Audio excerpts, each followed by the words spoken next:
Daniel Marmolejo, te saludo a la distancia, desde acá te mando un abrazo. Maestro, gracias por tu paciencia, buenas tardes.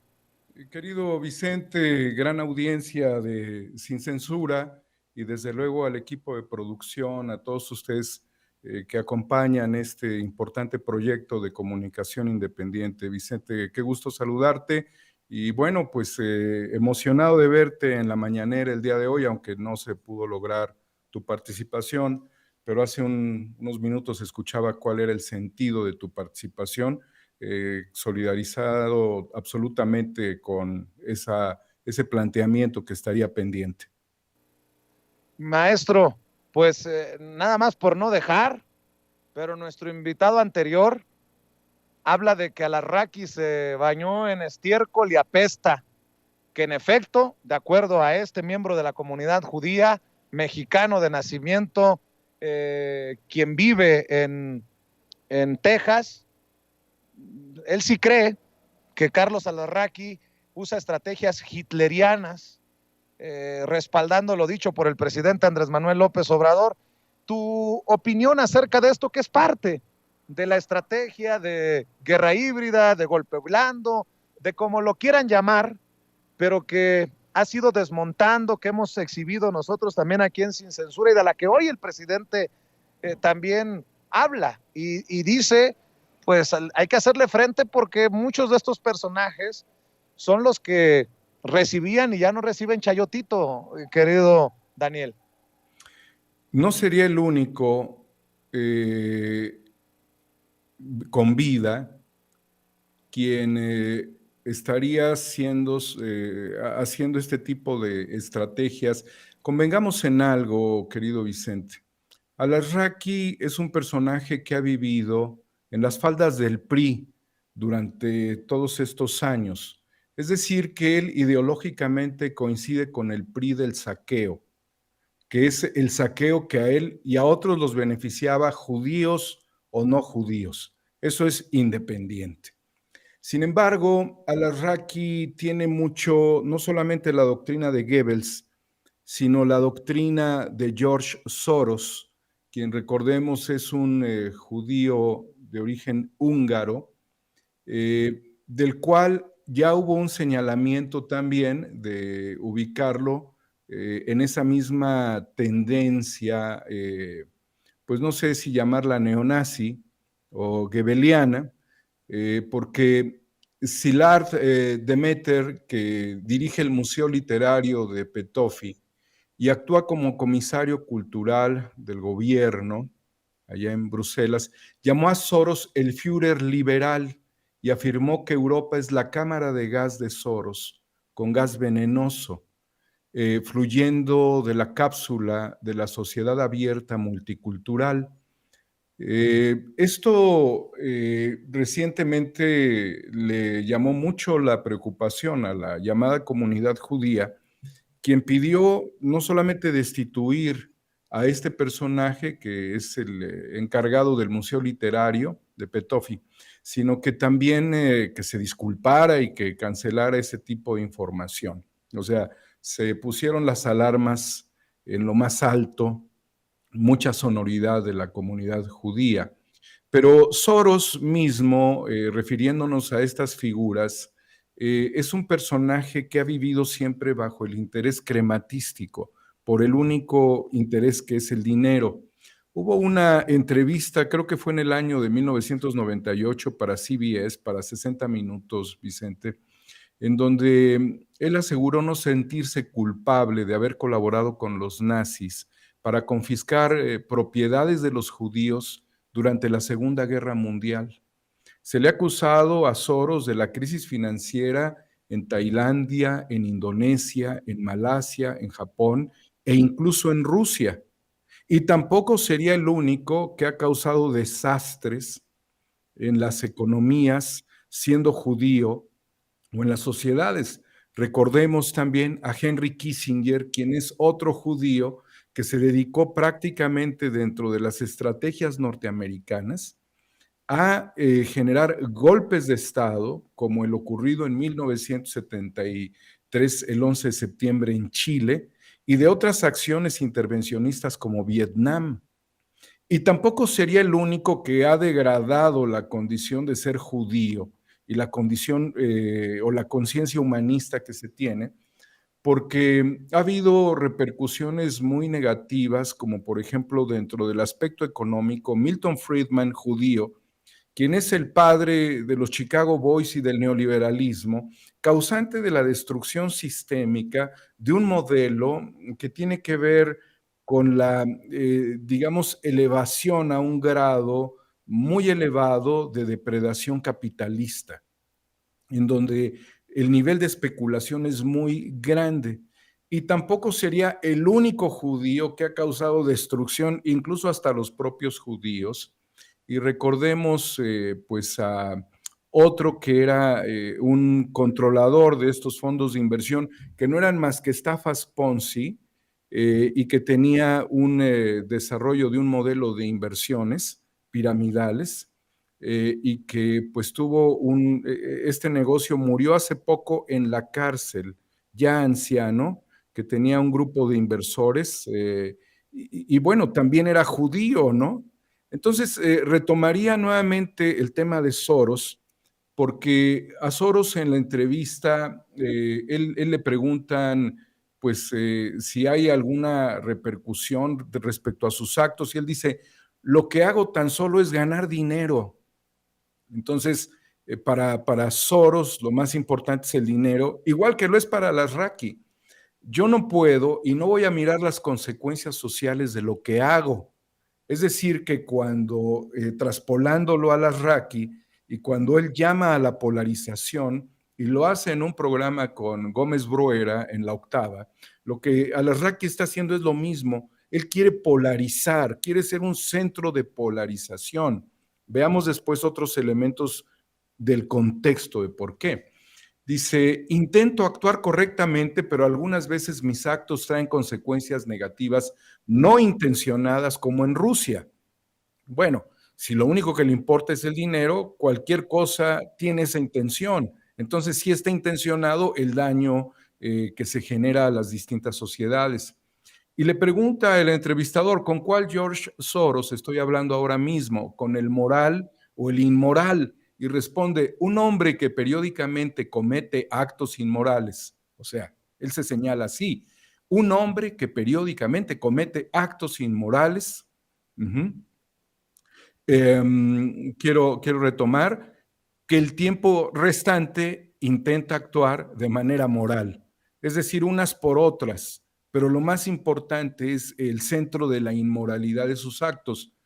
Yo no me siento culpable de estar involucrado en actividades inmorales donde no hay lugar para la culpa. Traspola lo que el pensamiento de Soros, implántalo en las actuaciones y en el cerebro de Alasraqui, verás que no hay diferencia. Entonces, Soros, Alasraqui, Goebbels, ¿no? Dice, él afirmó, George Soros, que confiscó propiedades a los judíos que se las entregaron a los nazis en la Segunda Guerra Mundial. Y le preguntan, ¿fue difícil hacerlo? Y responde George Soros, para nada. ¿Ningún sentimiento de culpa? No. Después asume que alguien lo iba a hacer. El tema no es que alguien lo iba a hacer, el tema es quién se iba a beneficiar por hacerlo, y él tomaba esa posición. Entonces el priista Carlos Alarraqui, quien alguna vez hizo una campaña al PT hace 20 años, creo que fue en el año 2003, y que él pudiera decir bajo esa condición que también ha actuado de un lado o de otro, la realidad es que es un priista, ¿sí? Su único interés es el interés crematístico, al igual que George Soros. Su única posición es tener una ventaja competitiva. Ahora, ¿cuáles son las características de un personaje como Alarraqui, que fue publicista de otros tiempos, Vicente? No fue publicista del tiempo actual. Hoy la mercadotecnia electoral, la mercadotecnia social, la publicidad están cambiando de manera radical, y allí no tiene ya espacio un personaje como Carlos Alarraqui. También convengamos en esto. Ya es un tipo de la vieja guardia priista, y de esta condición inmoral como lo es Soros, y de esta posición neoliberal que también está totalmente fracturada, ¿no? Bernard Madoff es el otro personaje que había olvidado su nombre, Bernard Madoff, Investment Securities, otro judío que también murió en la cárcel por la estafa Ponzi de su modelo de inversiones. Entonces, Henry Kissinger, pues no sé si Yahvé se acuerde de él. Y ahí tenemos las consecuencias de todos sus actos. Estos hombres han generado mucho daño a las sociedades. ¿Cuántas décadas ha tratado la sociedad chilena de regenerarse luego del golpe militar? ¿Cuáles son los daños estructurales de la economía como consecuencia del modelo de Milton Friedman? ¿Cuáles son las características del intervencionismo norteamericano y de todas las conspiraciones que se han dado donde indefectiblemente ha habido este personaje Kissinger, ¿no? ¿Cuál es la condición ahora de Alarraqui en México? Alarraqui es un pobre tarugo, Vicente. No es un hombre culto, no es un hombre trascendente. Se le está dando mucha importancia porque es parte de la caja de resonancia de la pedorra maquinaria priista, pero está fracasada con Alito Moreno. Ahí está la situación más que evidente con la intervención que hacen las autoridades en su domicilio, que debe tener un montón de casas y que yo dudo que encuentren algo porque solamente un tonto con tantas casas tendría todo en el centro de la acción, en su ciudad, en Campeche, ¿no? Entonces, estas reflexiones que he escuchado sobre el buen judío, el mal judío, son muy importantes porque quizás una de las mayores influencias que yo tuve en la vida, en el aspecto de la literatura y de la poesía, provienen de una mujer que llegó a México siendo una mujer muy joven en 1937, 2 años antes de la Segunda Guerra Mundial. Su nombre era Vina Clark Berger. Y Vina llega a México, fue mi maestra de español en la secundaria y fue la mujer que más me encauzó en la corriente humanista del pensamiento anti-establishment, porque además ella me acercó a la poesía del gran y extraordinario Enrique González Rojo y de su hermosa letra, su caligrafía, escribió para mí el 15º canto para deletrear el infinito, el cual se llama, de su libro Para deletrear el infinito, de Enrique González Rojo, el cual se llama El monólogo del futuro, y con el cual yo he centrado prácticamente el eje reflexivo de mi vida. Hay una parte religiosa en el monólogo del futuro que yo no, como no existía ese libro ya desde ese tiempo, ella lo evitó porque ella era de religión israelita, ella era judía. Entonces evitó el enfoque cristiano de Enrique González Rojo. Obvio, yo lo descubrí muchos años después cuando pude acceder al texto original de González Rojo. Ella me formó en esta vertiente del pensamiento crítico y muchos años después, te puedo decir que ha sido prácticamente este año, que pude redescubrir su cédula con la que ingresa a México, donde dice que hablaba español, evidentemente ella hablaba polaco únicamente, se casó con un poeta también, Otón Lara, y fue fundamental en mi vida. Entonces, yo no tengo tampoco ningún conflicto con los judíos. Además, tengo un hermano siamés judío. No somos siameses porque evidentemente no, pero nos llamamos siameses y es mi amigo David Ross, el gran fotógrafo de los premios Nobel y de una gran cantidad de políticos. Yo juego, chanceo con él muchísimo. Es un hombre lúdico, tú lo conoces, Vicente, y es un extraordinario hombre que para mí es un libre pensador.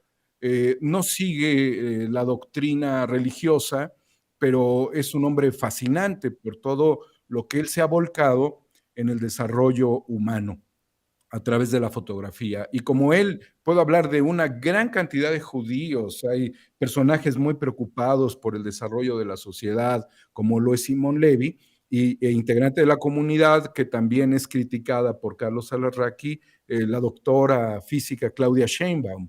Es decir, Alarraqui es un Soros, es un Goebbels, es un Bernard Madoff, es un Milton Friedman, a la mexicana región 4 y muy disminuido.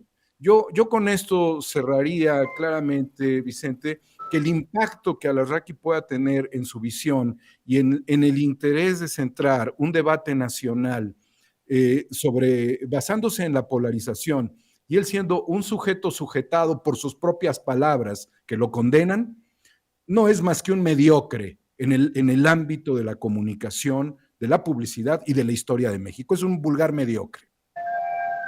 Si me permites, Dani, voy a aprovechar al maestrazo David Ross para mandarle un cariñoso apapacho al alma, un hombre generosísimo, un tipazo. No, me puedo desvivir aquí en cosas que se pueden decir del maestro David Ross.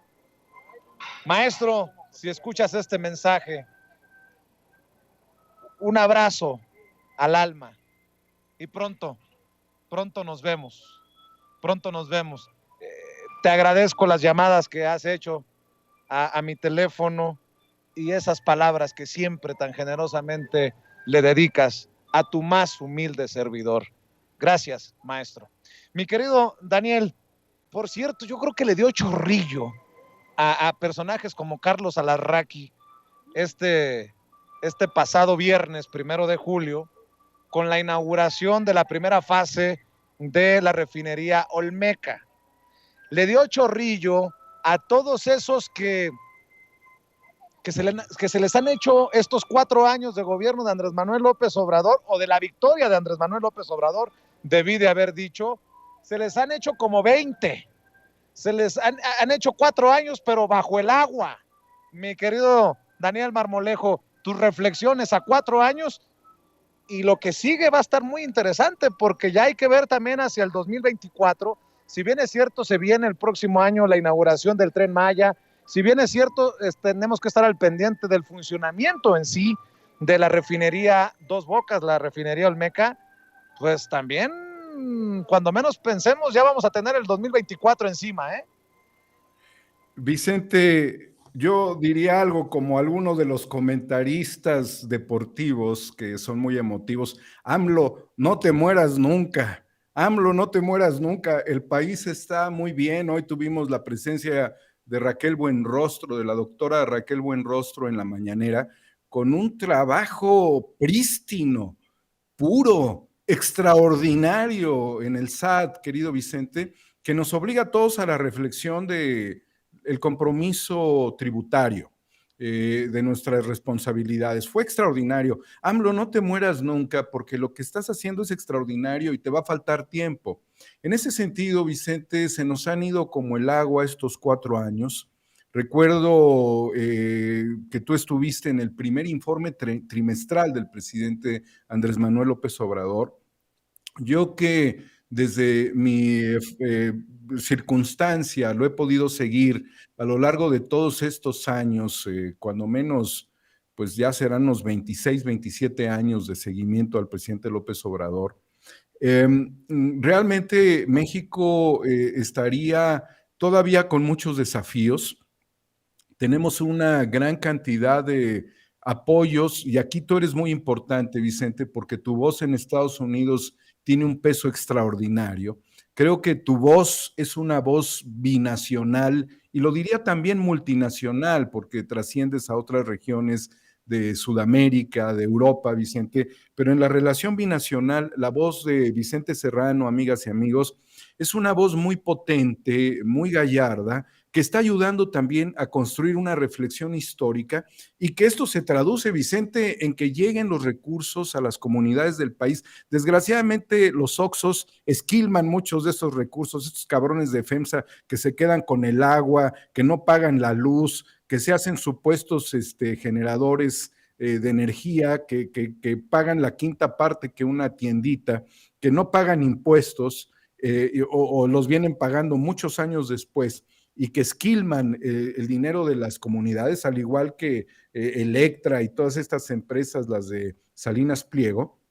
La realidad es de que el funcionamiento en este eje, comentándolo de manera muy particular, que es el de las remesas, es una consecuencia de que se está comunicando desde estas trincheras cómo México está generando un desarrollo estructural adecuado hacia el futuro.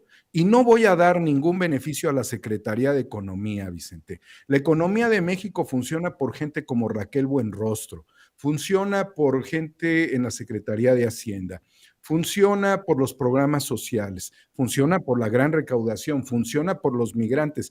¿Por qué digo no la Secretaría de Economía? Porque no existe un modelo económico de desarrollo, de economía social del tercer sector de la economía que favorezca el desarrollo de las cooperativas en el país. Nuestros amigos de Oaxaca se están topando con pared porque ven que no hay realmente una sincronización de esto, que la economía le tendrían que cambiar el letrero a la Secretaría de Economía y ponerle Secretaría de Economía Social y fomentar la economía y la banca de desarrollo. No significa que no pueda suceder o que no se pueda hacer o implementar este modelo, pero hay que hacerlo ya.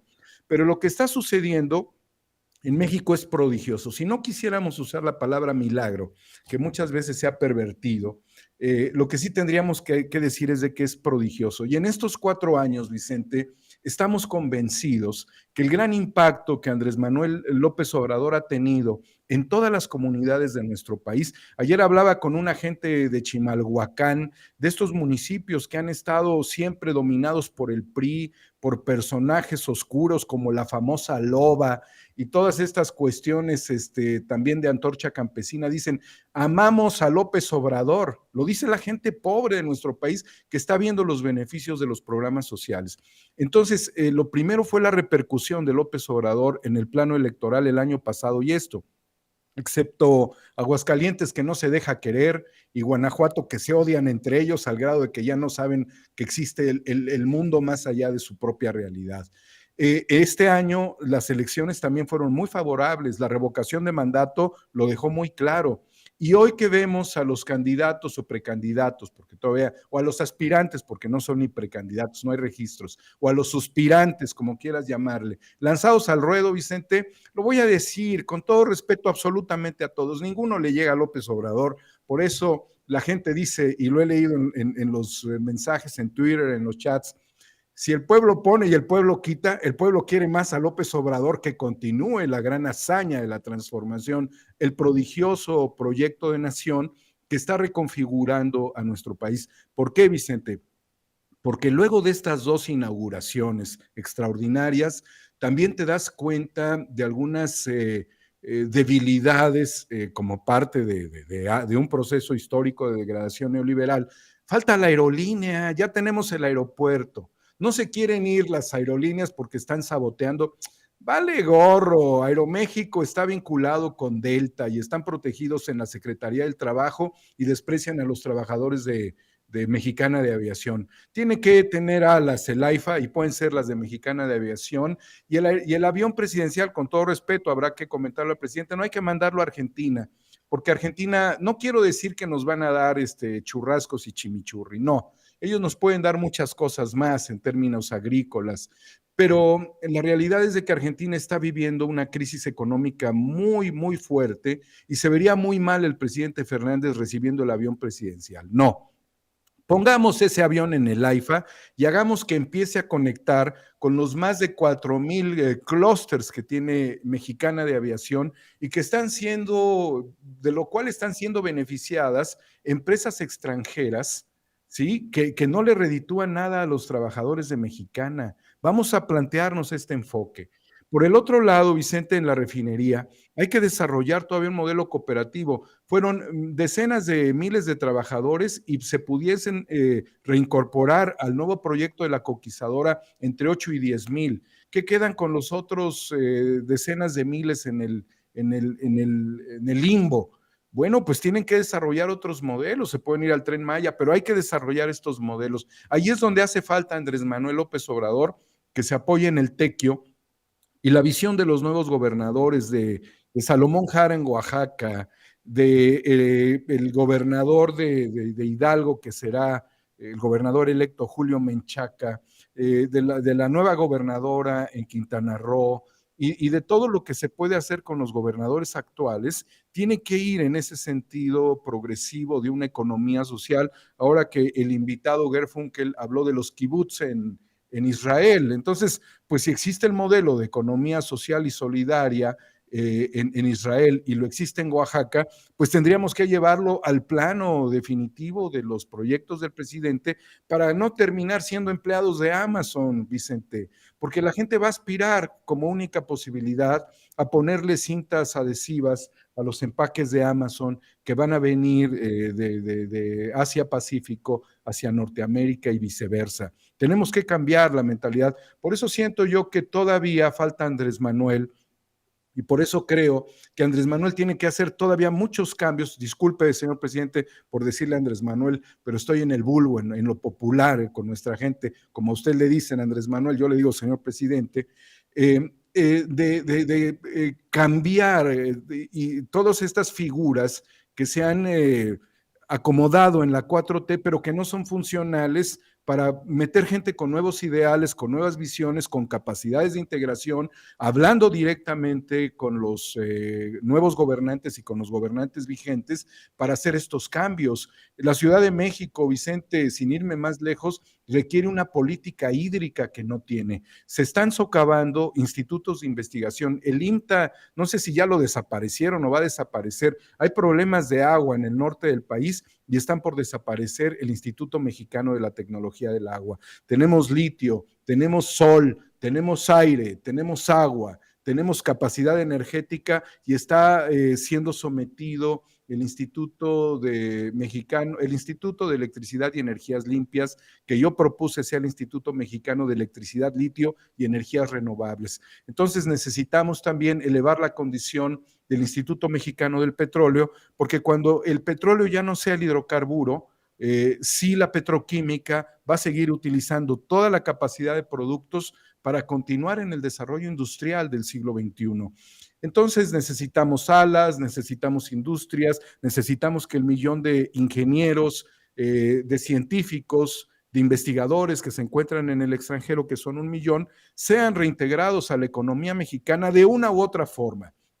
Si están en Estrasburgo, Francia, si están en Japón, en Osaka, si están en Alemania, en donde estén, si están en Estados Unidos en el MIT, excepto Luis Videgaray, que ese no lo queremos, jamás vuelvas a México, pinche Luis Videgaray, cabrón, a todos los demás, querido Vicente, reintegrarlos de alguna manera, porque en ellos, y lo hablaba yo con el doctor Ángel Valderas, se les ha invertido en educación pública desde el kinder hasta la universidad. Algo le deben a este país. Cierro mi comentario con algo bueno, ya mejor ahí le paro, Vicente, porque estoy muy emocionado con todo esto, pero bueno, es mi enorme pasión por lo que está sucediendo en México. Pues mi querido Daniel, yo suscribo gran parte de lo que estás diciendo y por eso creo que ya rayan iba a decir en lo pendejo, pero se queda corto, en lo asqueroso, que ahora le están armando su campañita al presidente Andrés Manuel López Obrador por hablar de la Estatua de la Libertad en Estados Unidos.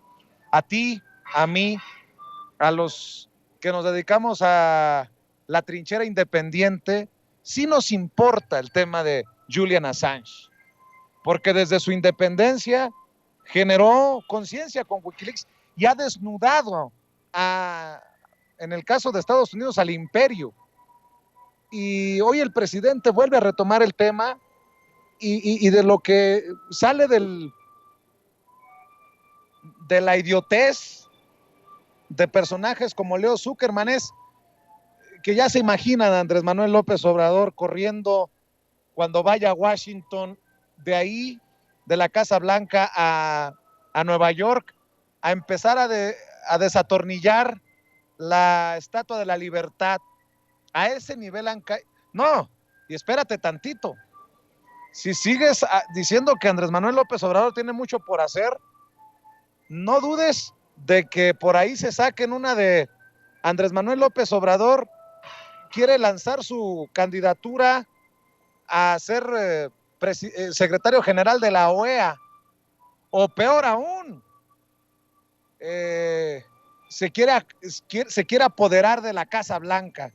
No, obviamente son referencias con mucho sarcasmo, aquí, pero en los medios tradicionales, en los analistas, en los grandes periodistas de México. No es broma, ¿eh? Esa es la conversación. Mi querido Daniel, ¿por qué no cerramos con tus comentarios, con tu reflexión sobre esto? Vicente, la Estatua de la Libertad es un símbolo muy importante para la humanidad, que fue donado o regalado por el gobierno de Francia a Estados Unidos, y Estados Unidos pues cobra la entrada, ¿no? Pero al margen de esto, querido Vicente, el simbolismo que tienen los monumentos históricos, el valor que alcanzan, eh, es inmaterial y es humano, porque si fuese nada más un valor material, pues lo veríamos como una pieza artística, pero aquí tiene una interpretación simbólica para la humanidad. Y lo que Estados Unidos está haciendo con Julian Assange es una cuestión que es exactamente contraria a la libertad, a la democracia, a la justicia, que son los tres elementos fundamentales que simboliza esta estatua, esta gran estatua, allí en el río Hudson, que se puede ver también desde los ferries, que se puede admirar desde la gran isla de Manhattan. Entonces, Vicente, quienes hemos visto físicamente esta imponente obra y quienes tratamos de entender lo que significa, y lo que ha dicho hoy el presidente es fundamental. No le puedes quitar el valor ni el sentido a los grandes monumentos. Imagínate el monumento de Abraham Lincoln sin historia, o los monumentos y templos de la fe agobiados por los talibanes.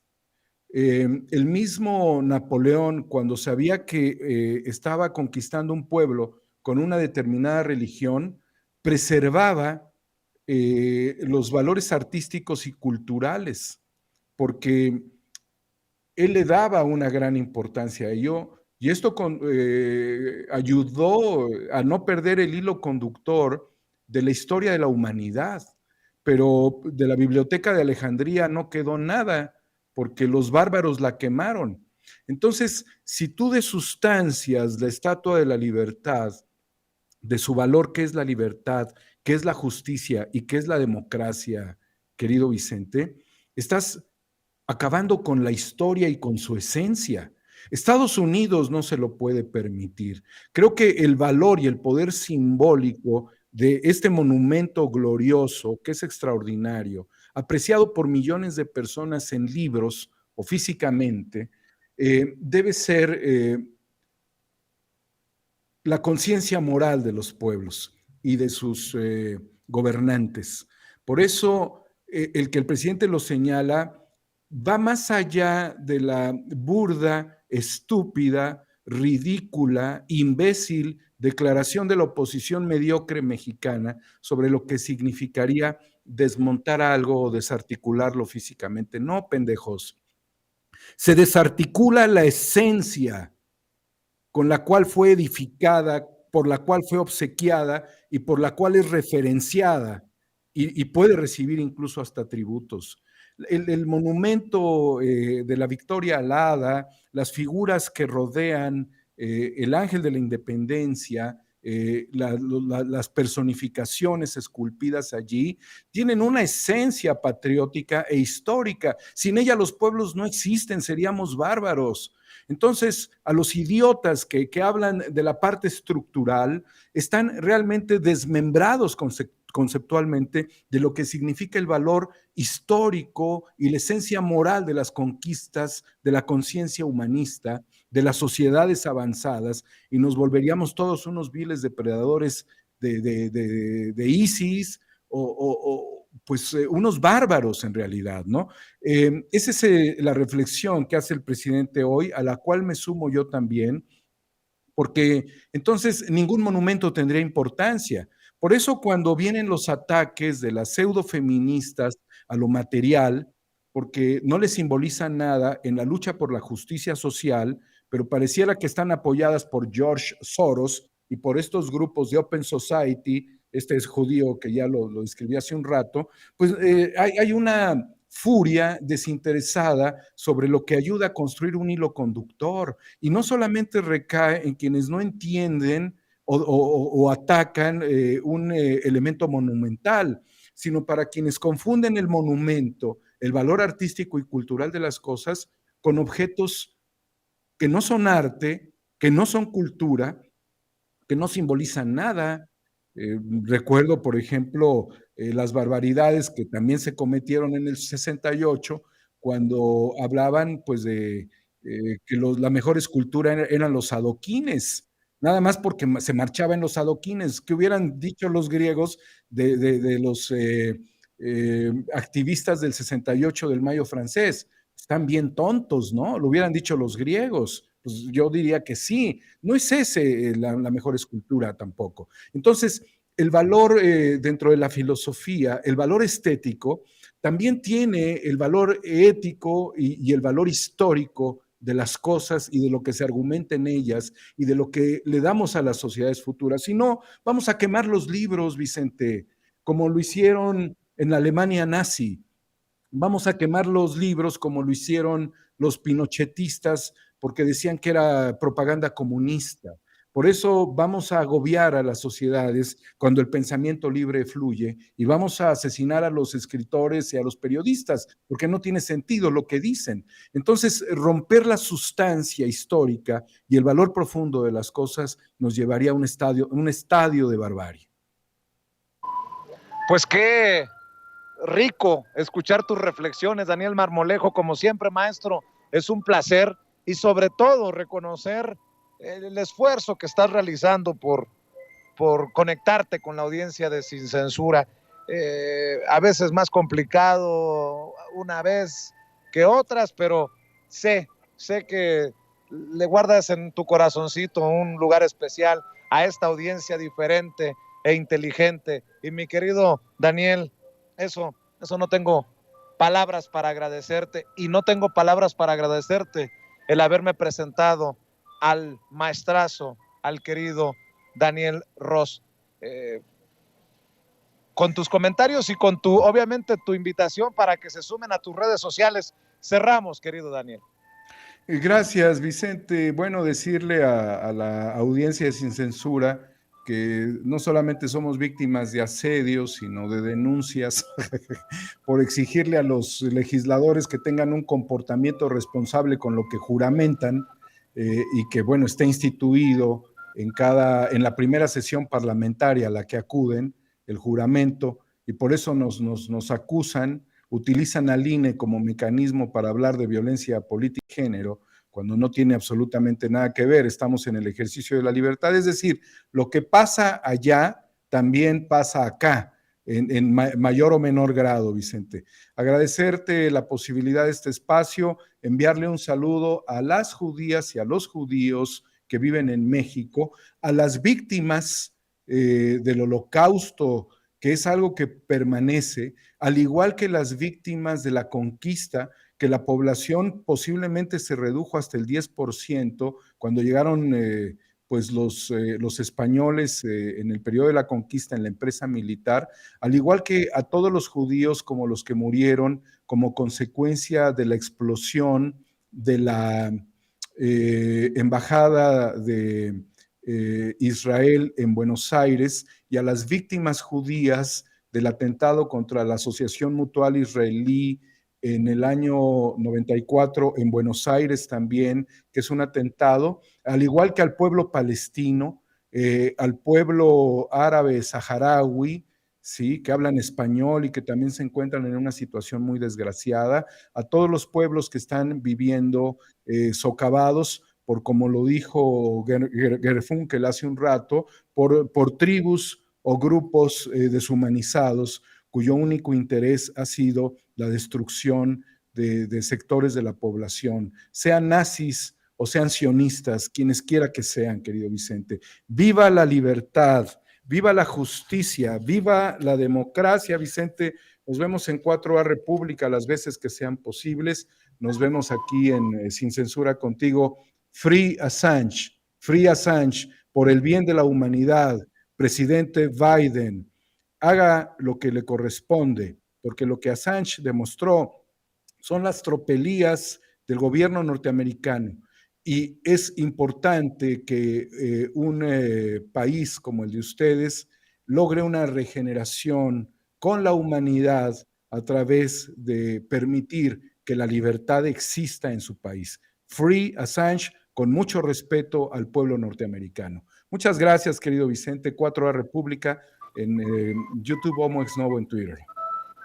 Te mando un abrazo, maestro, y estamos al pendiente. El gran maestro Daniel Marmolejo, hablando aquí, sin censura, y dejando la víbora, ya sabe, la víbora chillando.